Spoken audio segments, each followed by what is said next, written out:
Welcome to week 4 of our course. I want to start off by just recapping our journey to this point a little bit as a reminder of where we've been, and then point a little bit to where we're going this week and in the following weeks. Even before the course started, of course, we had some video clips on the overall goals of the course, a big one being a deeper understanding of Einstein himself, and more particularly his special theory of relativity. We talked about that sometimes involves a struggle for understanding, as Einstein put it, and that struggle, though, can be an ennobling experience and an enriching experience as we try to lift the veil a little bit of the mystery, again, as Einstein put it, the mystery of the marvelous structure of reality. We also talked about how to succeed in the course, the idea that it's a construction process, really, that we're building new mental models, and we've got to lay the foundations first and then build on top of that piece by piece. And so we start off in week 1 looking at Einstein in context, and more generally the context of physics throughout the 1800s leading up to Einstein, and also some of the technology that came into play. So we looked at that and a little bit more of the miracle year itself in 1905, what that involved. Then we moved on in week 2 and looked at definitions of what does it mean to have an event, and how do clocks figure into that? How do we specify the location and time of a given event? And so we looked at frames of reference, space-time diagrams as tools by which we can visualize events in space and time a little bit better, and also talked about the principle of relativity in that context. Then in week 3, we went on and considered the second key principle in the special theory of relativity, the principle of light constancy, which meant we talked about waves more, light waves, how waves work in general. That got us into a discussion, conversation perhaps about the ether, a couple well-known experiments, the results, such as the Michelson-Morley experiment, stellar aberration, and just the puzzle involving all these things put together. How in the world do you understand what this ether is all about with these somewhat conflicting results that they were getting in the later 1800s with this, right about the time when Einstein appeared on the scene? And I imagine that some of you at this point are saying, when are we going to get to the good stuff? When are we going to get to the cool stuff, the weird stuff? Well, this week is when the weirdness begins. And so we're going to actually look at this whole idea of time is suspect. But before we get to that, let me just do our quotes of the week here. First quote, again, you can see these on your weekly handout. First quote is the eternal, from Einstein, of course, the eternal mystery of the world is its comprehensibility. The fact that it is comprehensible is a miracle. This is somewhat similar to the quotes we had a couple weeks ago about simplicity, and we talked about beauty, how many physicists look for beauty in their equations with the underlying assumption that somehow, if you have a beautiful equation, that must connect with the actual physical reality. And Einstein is reminding us here that is just an incredible mystery. Why should our math work so well? Why should people talk about the unreasonable effectiveness of mathematics in terms of matching up with physical reality? Doesn't mean that all math matches reality, but a lot of it seems to. And Einstein is pointing out that eternal mystery here, just a good reminder as we think about these things. Second quote of the week we'll do is gets at something else that really isn't part of this course, but it's a good reminder of another aspect of Einstein's life and work. He says, "My scientific work is motivated by an irresistible longing to understand the secrets of nature and by no other feeling." So that we're really seeing in our course. Irresistible longing to understand the secrets of nature. But then he goes on and says, "My love for justice and the striving to contribute toward the improvement of human conditions are quite independent from my scientific interests." And what this does is it reminds us that, as you may know, when Einstein became a world figure starting in the 1920s, a lot was going on then. And he spoke out on things against war and militarism and some of the other things going on, the anti-Semitism in Germany, and he was greatly affected by it as well. He had at least one lecture he was given, a public lecture, that was disrupted by anti-Semitic protesters. This was during the rise of Nazism in Germany in the 1920s and into the 1930s. His life was probably in danger at certain points, and eventually he ended up having to leave Germany for good. So, love for justice, striving to contribute toward the improvement of human conditions. He's saying it was independent from his scientific work. And that's a good reminder. Sometimes we want to tie everything up in a nice little ball in terms of a person's life and work, that if he's doing this great scientific work, it must have some connection to his other work as well, maybe principle of relativity, everything is relative or something like that. In actual fact, that may be true, but it may not be true. In Einstein's case, there was more of a disjunction between his scientific work and his work for justice and speaking out on those types of issues. So, quotes of the week there. We could add another quote of the week, perhaps, although we've talked about this before, that in 1905, he had been struggling with these notions of these two principles, the principle of relativity and the principle of light constancy, and saw that they were in conflict with each other, that there were some asymmetries involved in the theory of electromagnetism in particular, and then also trying to apply the principle of relativity to that electromagnetism seemed to imply there was an absolute reference frame, in other words, the ether, that on the other hand, and that came from the principle of light constancy, light as a wave, there must be some medium through which the light moves. And yet the principle of relativity, which is well established as well throughout physics, said, no, there is no absolute frame of reference. And so he's struggling to bring these two principles together. And in a conversation with Michael Besso, his friend from the patent office, or who was working at the patent office at that time, they'd been friends before that, in one of the discussions, he went home after it and came back the next day and told Besso that, I figured it out. You helped me. I had that flash of insight. And then later on in his life, when he was reminiscing about this, he said he realized that time was suspect. So that's what we're going to explore this week to start off with, and then see what he means by that and see where that takes us.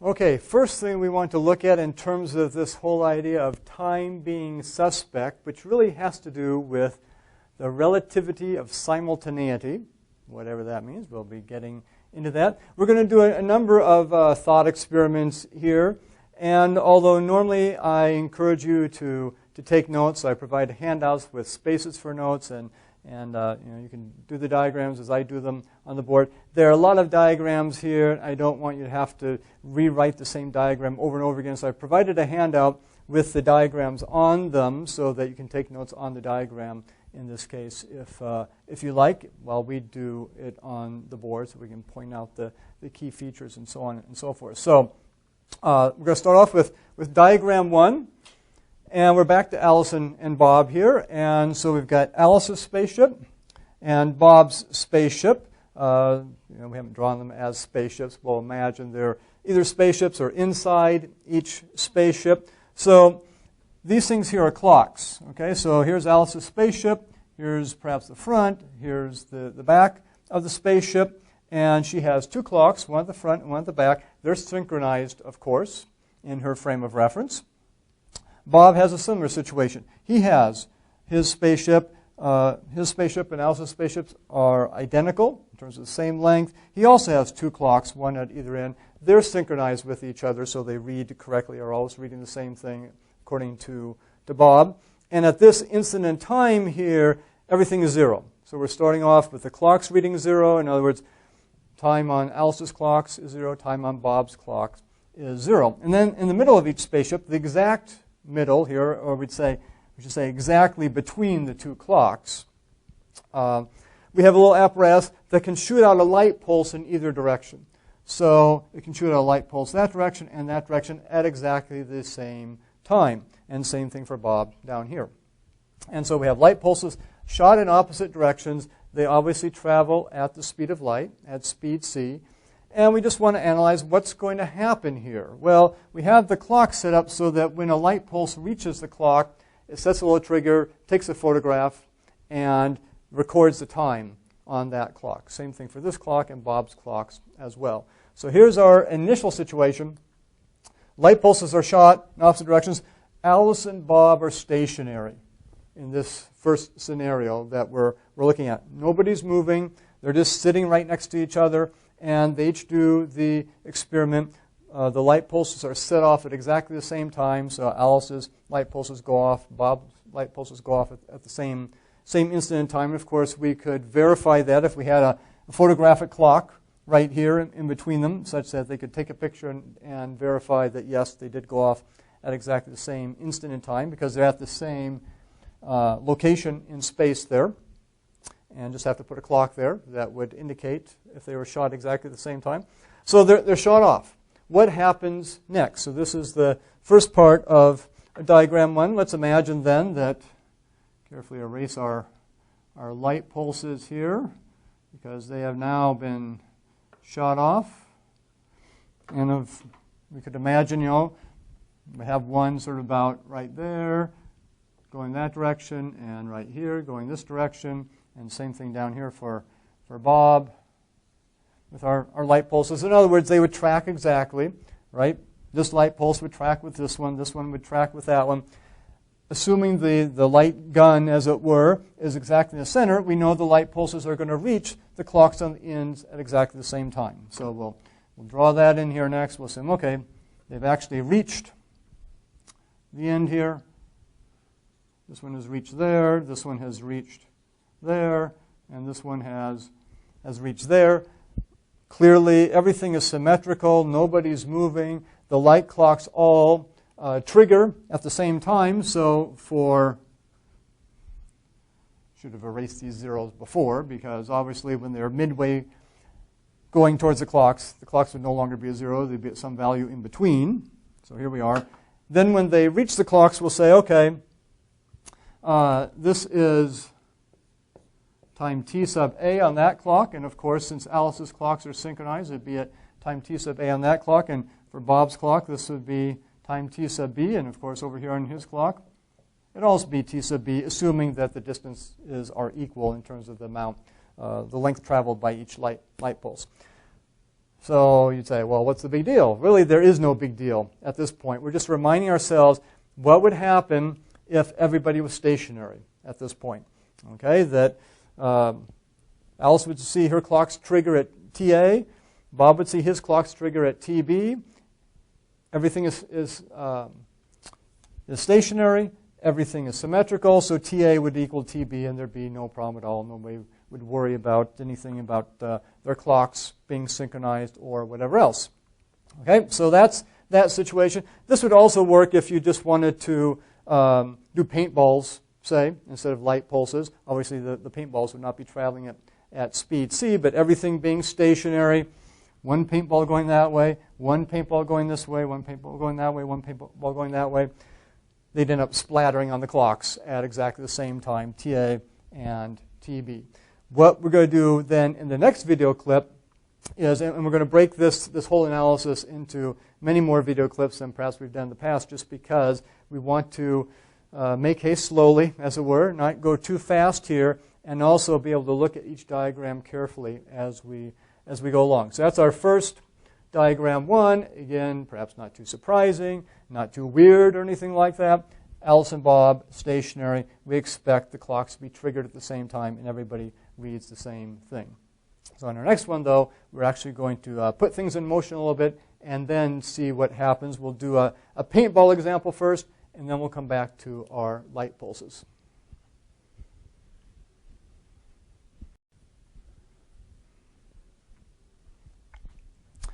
Now let's move on to our second diagram, second major diagram. This is actually the first part of it, diagram 2.1, under the topic of the relativity of simultaneity. So this time we're going to do a paintball experiment, and we're going to have Alice moving and Bob observing. So Alice is going to be in her spaceship this time. Previous examples we've done, we often have had Bob moving, so it's time to get Alice involved here so she can move this time in her spaceship. So here's the situation. Here's her spaceship.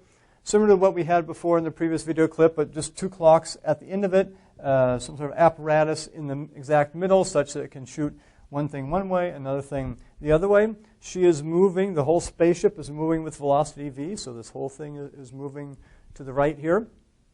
Bob, we've replaced his spaceship. Really, we could imagine his spaceship is still here stationary, but we've replaced it with a representation of his frame of reference. In other words, his lattice of clocks. So if the spaceship was there or not, remember, this is where we sort of get the payoff for this emphasis we had before about events and observers. They do it with a lattice of clocks. So at any given point, we have the photo principle, the photo flash principle, the camera principle, that you take a picture at that point, you look at the clock at that point, so you know where it happens. Bob knows, therefore, where something happens along his lattice of clocks, and he knows the exact time. All his clocks are synchronized, and we have them all reading 0 at this point. Okay, so Bob has his lattice of clocks. He's stationary. He's observing what's going on with Alice. And this is a paintball experiment, so we're not to relativistic effects yet. We'll just keep things slow. And we say that the paintballs are shot with velocity v equals u. So Alice shoots one paintball that way and one paintball that way, and they're shot off right when Bob observes his clocks at time t equals 0, or tb equals 0. And we'll imagine there's a little flash of something that when the paintballs are shot off, so get a little flash of light that lingers in space there for a little bit after it has happened. Okay, so paintballs go off. One goes that way, one goes that way. And now we need to analyze in our next section here exactly what goes on as Alice is moving that way and the paintballs are heading towards her 2 clocks here. So I suppose we can call this diagram 2.2 is our next version here. We're keeping track of that. And again, this is on the handout, so you can sort of see it step by step. Here, now we're going to move Alice's spaceship, its velocity v, so we'll just move it over 1 clock, as it were. In the actual diagram of the handout, I think we move it over 2 clocks. It really doesn't matter how far we move it. We just want to be able to fit everything in here. So, okay, so now paintballs have been shot. Alice is moving. The paintballs are in transit toward the 2 clocks. And so, oops, we don't want to erase. This stays there. This is a permanent feature now, that little flash of smoke or something there that indicates that that's the location where the paintballs were shot. And so we'll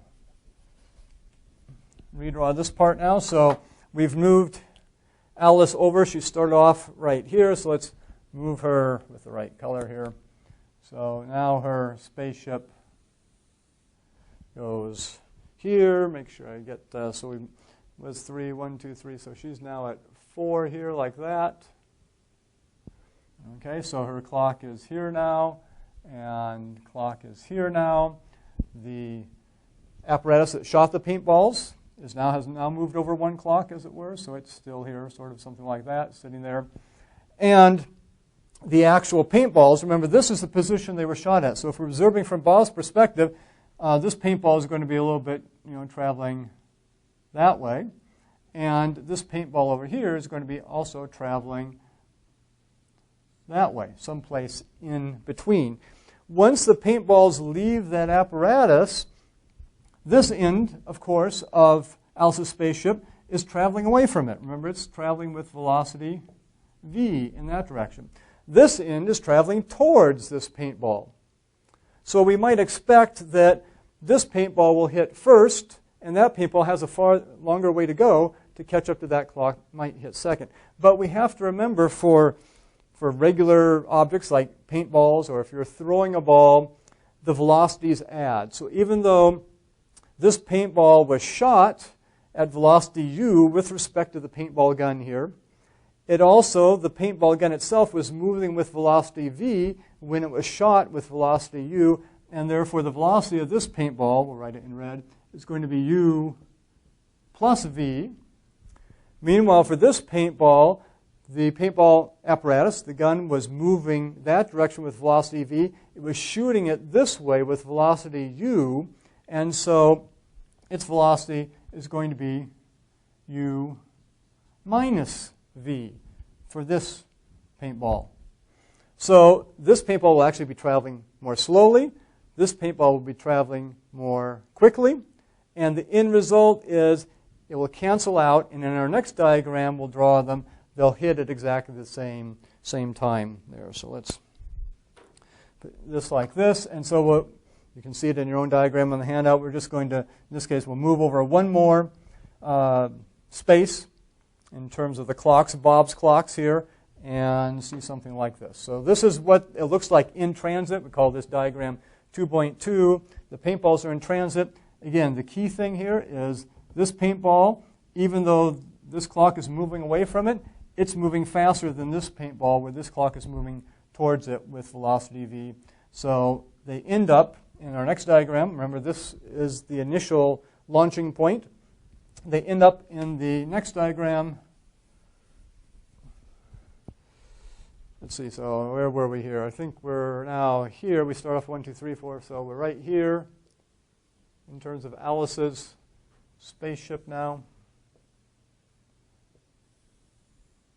There's 1 clock and 2 clocks more or less lined up there. Let's draw this clock a little bit better here. There we go. The gun apparatus in the center there. And we get 1 paintball splattering on that clock and 1 paintball splattering on that clock simultaneously. So actually one thing I forgot to do, and actually you probably saw it on your diagram, as we went to that middle situation where the paintballs were in transit, we should have changed the times on the clock here for Bob. So we'll just do that. You can see it on your own diagram there. So we'll put this, and so this will be, we'll say in the intermediate position, when they were in transit, that might have been TB1. Now when they've hit, we'll call that TB2. So these, all Bob's clocks will read TB2. We won't write all of them in there, but you can, they all read the same thing because, of course, Bob's clocks are synchronized as far as he's concerned. And what about Alice? She also sees, we'll call that, we haven't given her times on her clocks before this just because it actually gets a little tricky here later on. And we're just emphasizing that Bob is the one who's doing the observing. But certainly she also would see that the clocks, or the paintballs hit her clocks at the same time. Again, the key point here is the reason they hit at the same time is that even though this clock is moving away, the motion of her ship on the paintball gun adds that velocity to the paintball velocity, and going this direction, it subtracts it off that velocity, the paintball velocity. So everything hits at the same time there. So that is an example of a paintball experiment. And again, you might say, what's the point? Well, the point is, in a minute, we're going to do this with light pulses. And we get a very different result when we do it with light pulses because, as we've emphasized before, light pulses do not add in terms of velocity like we expect paintballs or other common objects to do it, especially at speeds much lower than the speed of light. If we were doing this experiment with paintballs and things were traveling near the speed of light, this analysis wouldn't be correct. But we're just going to assume regular situations, speeds aren't very great. We're dealing with paintballs, of course, and therefore the paintballs will hit at the same time here. Okay, so that's diagram 2, our paintball experiment, and really I should, just to be precise about this, the diagram we have on the page now, or on the board now, is diagram 2.3. So we did the diagram first when they're right here and the paintballs were shot off, and then halfway through when the paintballs were in transit, and then diagram 2.3 is when they actually hit. And you see something then very similar to this on your handout. Again, to emphasize, all Bob's clocks are synchronized here. So he sees the paintball start off at time TB equals 0, and then at TB1, they see them in transit, and then at TB2, all his clocks would register TB2 as we see here. Okay, so that's the paintball experiment. Now we want to do exact same thing, but with light pulses and see what the difference is between them.